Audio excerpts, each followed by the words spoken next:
বন্ধুরা, আমি একটা কথাই বলতে চাই যে অত নিয়ম কানুন আমি জানি না, এই দিতে হবে সেই দিতে হবে ধুনোচির ভিতরে। হ্যাঁ, আমি ছোটবেলা থেকে যেটা শিখে এসেছি, ছোবা, ধুনো আর কর্পূর থাকলে কর্পূর দাও। তা আমি এইভাবেই ধুনো ধূপ দিই, সেটাই তোমাদেরকে বলছি। আমার মতে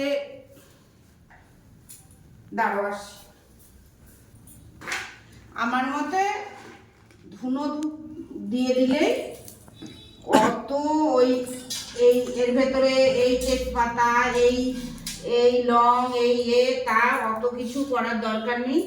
মন থেকে যদি তুমি শুদ্ধ থাকো, যতই যাই তোমার ক্ষতি করুক না কেন, কাউয়ের কিছুতেই কিছু হবে না। ধুনো আর এই ছোবা আর এই কর্পূর ছোটবেলা থেকেই দেখে আসছি মা দিদাদের দিতে, এই অনেক আমাদের কাছে। আর মন পরিষ্কার থাকলে আমার মনে হয় না নিজের কেউ ক্ষতি করতে পারে বা কিছু।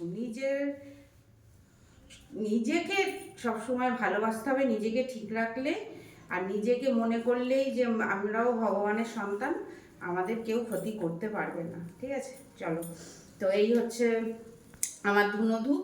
এখন সব ঘরে দেখাবো, দেখিয়ে তারপরে ঠাকুর ঘরে আবার গিয়ে ঠাকুর ঘরেও দেবো। ঠিক আছে, চলো। এটা সব ঘরের জন্য, এখন সব ঘরে দেখিয়ে উঠোনে দিয়ে দেবো, তারপরে ঠাকুর ঘরে ফাইনালি যাব। আগুন দেখেছ?